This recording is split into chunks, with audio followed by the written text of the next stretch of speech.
Et voilà, donc c'est la game numéro 2. Donc c'est la Revenge de Xeltif. Alors, comme la dernière fois, Spikers vs Xeltif. Alors, oula, Xeltif apparemment qui veut prendre Protoss. Il veut complètement changer. Ça va être bon. Parce que c'est vrai que le Mirror Terran n'est pas très intéressant en soi. Personnellement, j'aime pas trop. Donc là, Terran Protoss, c'est un très bon match-up. Ça va être assez intéressant. On va voir ce que vaut Xeltif en Protoss.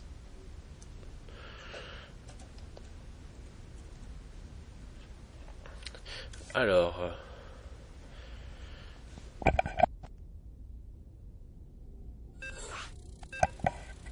Et c'est parti.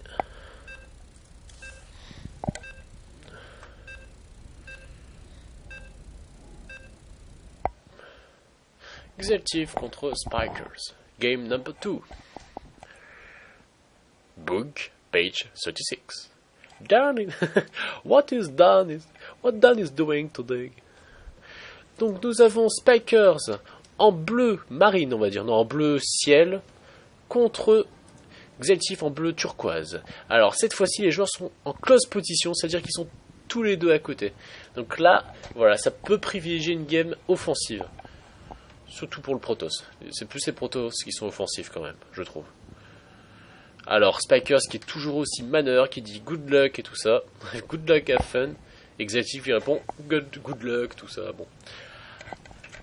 Alors bon, Spikers qui commence très classique. Voilà, qui va absolument augmenter son APM. Action per minute. Alors voyons voir ce que fait le joueur Protoss. Donc, il place son petit pylône. Un chrono boost qui est placé. Un pylône qui est un petit peu placé bizarrement, mais bon. D'habitude ils font plus vers ici.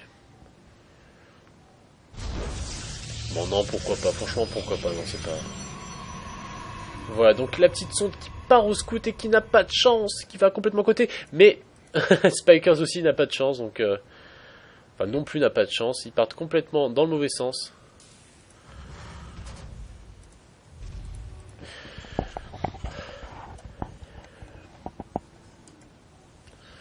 Voilà.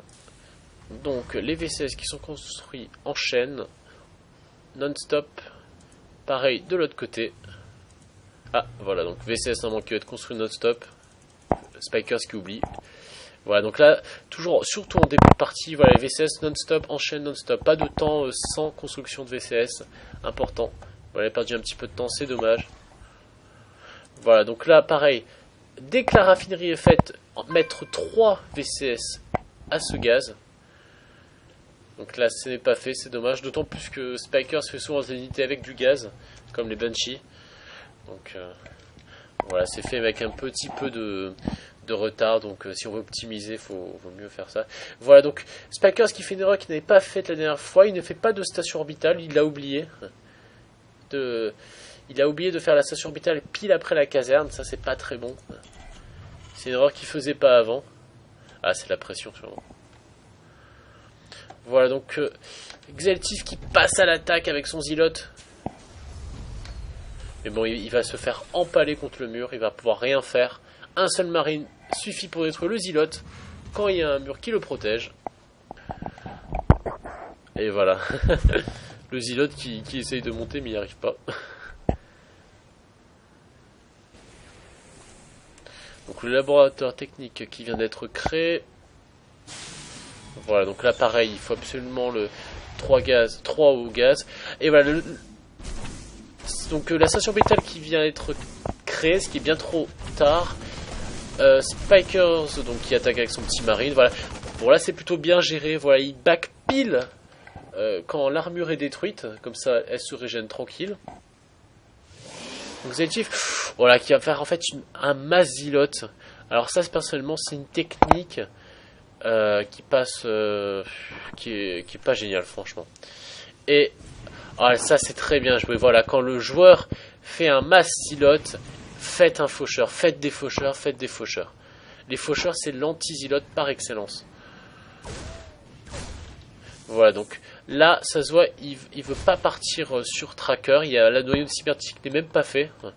Donc là, faut partir sur faucheur. Tant qu'il a que des îlots, faire des faucheurs. Voilà, donc une nouvelle cinématique qui va être créée, mais c'est pas grave. Continuez à faucheur et dès que le premier tracker sort, on arrête. Et les trackers vont bien faire les faucheurs vont bien faire leur boulot.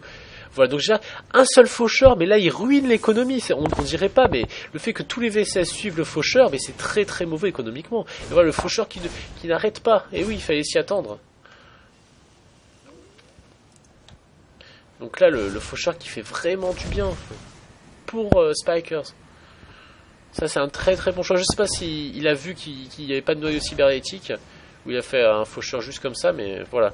Quand le joueur ne fait que des îlots, faucheur c'est tip top, il n'y a rien de mieux. Parce que c'est vrai que là, s'il y avait un seul tracker, le faucheur se serait fait ridiculiser. Voilà, donc ce qui est dommage, il n'a pas insisté sur les faucheurs. Là, il fallait un petit peu insister, en sortir un deuxième, un troisième. C'est dommage. Parce que voilà, le noyau cybernétique n'est sorti que maintenant. Donc si quand il avait Arras, il y avait 2 ou 3 faucheurs, il aurait pratiquement détruit toutes les sondes. Et la partie était déjà presque pliée. Donc c'est un petit peu dommage. Il a pas, comment dire, su profiter de l'erreur Protoss qui est de faire que des îlots.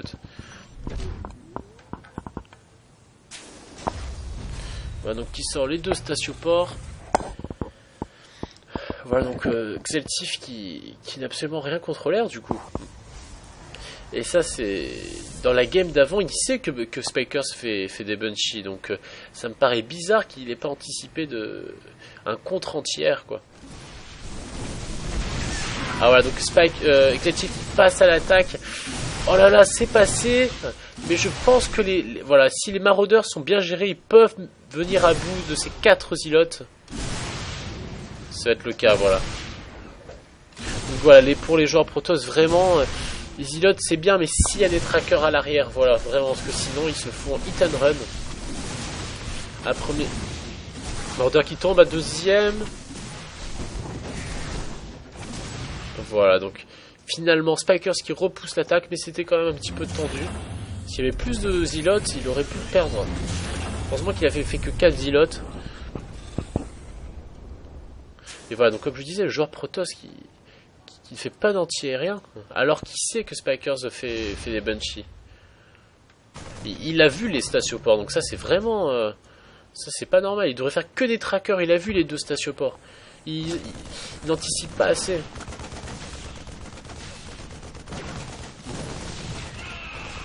Voilà, il devrait back son tracker, il va se faire éclater par le maraudeur.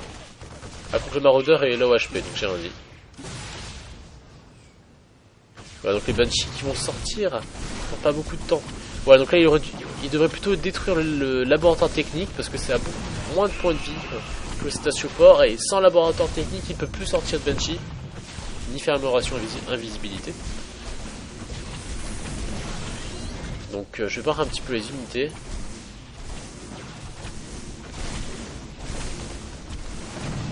Oh là là, donc j'avais pas vu, mais Spikers se fait ruiner au niveau de l'économie. Il faut vraiment bien qu'il gère les Banshees. Il faudrait que les Banshees ruinent l'économie du Protoss pour que les 2 joueurs soient à égalité. Donc voilà, finir l'attaque est vraiment... Voilà, les Banshees là, il faut qu'ils foncent sur les sondes pour au moins compenser l'économie qu'il y a.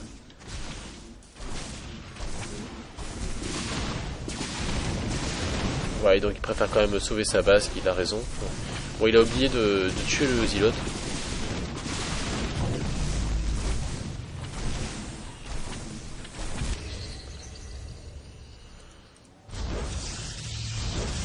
Donc là, finalement, l'erreur, oui, il a, comment dire...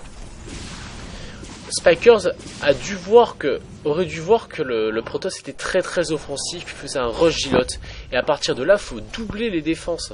Et là, cette fois-ci, il avait même pas mis un bunker. Donc faut vraiment s'adapter contre le joueur adverse. Faut pas faire un protocole.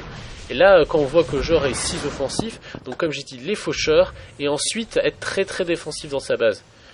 C'est les 2 règles. Oh là là, ça c'est pas de chance, il voulait bloquer, mais pile à ce moment-là, les trackers passent. Voilà, la Banshee qui est bien micro.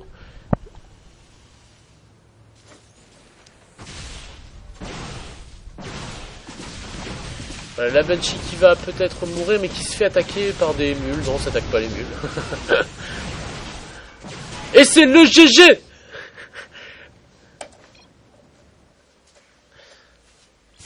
Voilà, donc là, Spikers, tu peux regretter cette partie parce que c'était largement faisable.